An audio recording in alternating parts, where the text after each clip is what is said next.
دنیا میں ہم مختلف مقامات پہ دیکھتے ہیں کہ مختلف قسم کے لوگ اپنی چیزوں کی جو ہے وہ گارنٹی اور ضمان دیتے ہیں۔ کوئی کسی چیز کی جو ہے 1 ہفتے کے لیے گارنٹی دیتا ہے، کوئی 6 ماہ کے لیے دیتا ہے، کوئی سال کے لیے دیتا ہے۔ میرے خیال میں تو کوئی ایسی چیز بھی نہیں ہے کہ کوئی کہے کہ اس کی ساری زندگی کے لیے جو ہے گارنٹی ہے۔ ہم ایک ایسی چیز کا ذکر کرنے جا رہے ہیں کہ جس کی کوئی حد نہیں ہے، کوئی ختم ہونے والی چیز نہیں ہے، اس کی گارنٹی دی جا رہی ہے۔ اور وہ کیا ہے؟ اس کا نام ہے جنت۔ جنت کے بارے میں ہے کہ جس کی کوئی انتہا نہیں ہے، جس دن سے وہ شروع ہوگی اور انسان اس میں داخل ہوگا پھر بغیر حدود کے جو ہے اس نے اس میں رہنا ہے۔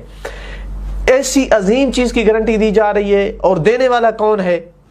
دینے والی وہ ہستی ہے کہ جس کا وعدہ خلافی یا جھوٹ سے دور کا بھی کوئی تعلق نہیں ہے، جس کے صادق اور امین ہونے کی دشمن بھی گواہی دیتے تھے، جس کے اخلاق عظیمہ کا اللہ تعالیٰ بھی گواہ ہے، رسول اکرم صلی اللہ علیہ وآلہ وسلم اس کی گارنٹی دینے والے ہیں۔ تیسری چیز یہاں یہ دیکھی جاتی ہے کہ اس گارنٹی کے مقابل ڈیمانڈ کتنی بڑی ہے یا چھوٹی ہے۔ تو ہم یہاں جب دیکھتے ہیں تو کوئی توازن نظر نہیں آتا۔ اتنی بڑی سچی اور عظیم ہستی، اتنی بڑی چیز، جنت جیسی چیز کی گارنٹی دے رہے ہیں، لیکن اس کے مقابل انسان سے جو ڈیمانڈ ہے انتہائی معمولی سی ڈیمانڈ ہے۔ اگر آپ سننا چاہیں کہ وہ کون سی ڈیمانڈ ہے تو 2-3 روایتوں میں اس کو بیان کروں گا۔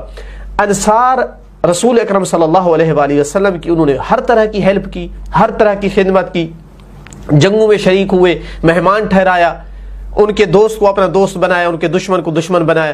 ایک دن انہوں نے پروگرام بنایا کہ اللہ نہ کرے کہ رسول اکرم صلی اللہ علیہ وآلہ وسلم ہمارے درمیان سے کبھی اٹھ جائے اور ہماری جو ہے وہ آخرت خطرے میں پڑ جائے، تو کیوں نہ ہو کہ ہم ان کی زندگی میں ان سے جنت کی گارنٹی لے لیں۔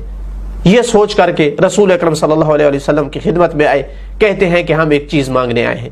اب انصار جیسے ساتھی ہوں اور اتنے کریم انسان کے پاس ایک حاجت لے کر کے آئے تو کیسے ٹھکرائے؟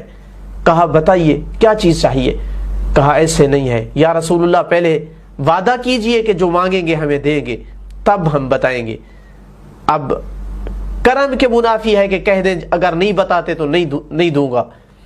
تھوڑی دیر کے لیے سر جھکایا، پھر سر اٹھایا، کہا ہاں بتاؤ کیا چاہیے، دوں گا۔ کہا ہمیں جنت کی ضمان اور گارنٹی چاہیے۔ اب جب یہ بات سنی تو وعدہ دے چکے ہیں کہ جو کچھ مانگو گے دوں گا۔ کہا ٹھیک ہے، میں اپنے وعدے پہ پورا ہوں، جاؤ جنت کی گارنٹی ہے، لیکن میری ایک ڈیمانڈ ہے۔ کون سی ڈیمانڈ بتائی اللہ کے رسول نے؟ کہا حتی الامکان، اس دنیا میں جب تک ہو کسی سے کسی چیز کا سوال نہیں کرو گے۔ انتہائی معمولی سی ڈیمانڈ تھی۔ انصار نے حتی الامکان کوشش کی کہ اس چیز کو اپنے عمل میں لے آئیں۔ خود وہ روایت کرتے ہیں کہ ہماری یہ حالت تھی کہ ہم جب ایک سفرے پہ بیٹھتے تھے اور سفرے کے ایک کنارے پر اگر پانی کا گلاس پڑا ہوتا تھا تو ہم ساتھی کو نہیں کہتے تھے کہ گلاس اٹھا کر دو، کہ شاید ہم نے جو اللہ کے رسول نے جو ڈیمانڈ کی ہے اس میں کوئی خلل آ جائے۔ ہم خود اٹھ کر جو ہے گلاس کو اٹھایا کرتے تھے۔ اگر ہم کسی گھوڑے پر، اونٹ پر سوار ہوتے تھے اور ہماری چھڑی گر جاتی تھی تو ہم کسی ساتھ کھڑے ہوئے انسان کو نہیں کہتے تھے ہمیں چھڑی اٹھا کر دے دو، خود اترتے اور چھڑی اٹھاتے، کہیں یہ بھی سوال کرنے میں نہ آ جائے۔ تو یہ واقعہ ہمیں بتاتا ہے کہ کسی سے خواہ مخواہ سوال نہ کرنا، مجبور جب تک نہ ہو جائے انسان اس وقت تک سوال نہ کرنا، یہ اتنی بڑی عظیم صفت ہے کہ جس پر اللہ کے رسول جنت کی ضمان اور گارنٹی دے سکتے ہیں۔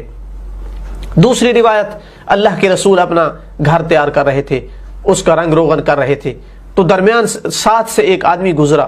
اس نے دیکھا کہ اللہ کے رسول تنہا کام کر رہے ہیں، وہ کام جانتا تھا۔ رسول اکرم صلی اللہ علیہ وآلہ وسلم کی اس نے ہیلپ کرنا شروع کر دی۔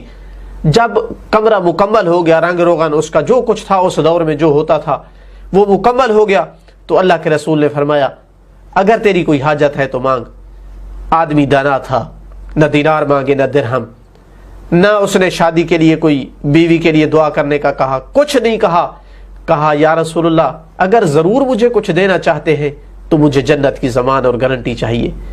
اب پھر ایک بار اللہ کے رسول جب کہہ چکے تھے کہ جو کچھ مانگنا ہے مانگ لو، اب کیسے ہو سکتا ہے کہ پھر وہ مانگے اور عطا نہ کرے؟ کرم رسول کے منافی تھا، اور اللہ نے ان ہستیوں کو یہ مقام دے رکھا ہے کہ اگر کسی کو یہ ضمان دے دے جنت کی اور گارنٹی دے دے تو اللہ بھی پھر ان کی اس بات کو رد نہیں کرتا ہے، اللہ نے کسی کے سامنے شرمسار نہیں کرتا ہے۔ تو اللہ کے رسول نے فرمایا ہاں ٹھیک ہے، میری طرف سے گارنٹی ہے، لیکن ایک ڈیمانڈ بھی ہے۔ کہا کون سی ڈیمانڈ؟ کہا کوشش کرنا ہے جب تک زندہ ہو لمبے لمبے سجدے کرنا۔ تو یہ لمبے لمبے سجدے کرنا اتنا عظیم عمل ہے جو انسان کو اس قابل بنا دیتا ہے کہ اللہ کے رسول اس کے لیے زمان دیں، جنت کی اور گارنٹی اٹھائیں۔ ایک حدیث میں یوں بھی فرمایا کہ جو سب کے لیے اس میں گارنٹی دی ہے، کسی خاص آدمی کے لیے نہیں۔ فرمایا دو چیزوں کی مجھے گارنٹی دے دو کہ تم اس کی پابندی کرو، اور میں گارنٹی دیتا ہوں کہ جنت تمہارے لیے ہے۔ وہ کون سی دو چیزیں؟ فرمایا ایک جو تمہاری دو ٹانگوں کے درمیان ہے، ایک جو تمہاری دو جبڑوں کے درمیان ہے۔ اپنے مقام مخصوص، اپنے اعضاء پر قابو رکھنا ہے، غلط حرام میں استعمال نہیں کرنا ہے، اپنے آپ کو فحش سے بچانا ہے، اس کی گارنٹی دے دو، اور اپنی زبان کو بھی حرام سے بچانا ہے، اس کی بھی گارنٹی دے دو۔ ان دو چیزوں کی تم مجھے گارنٹی دے دو، میں سچا نبی تمہیں جنت کی جو ہے گارنٹی دیتا ہوں۔ تو یہ جو اس مختصر گفتگو میں 3-4 عمل ذکر کیے ہیں، ایسے عظیم عمل ہیں کہ جن کی پابندی کرنے سے انسان اس قابل ہو سکتا ہے کہ اللہ کے رسول اس کے لیے جنت کی ضمان اور گارنٹی دے دیں۔ والحمدللہ رب العالمین۔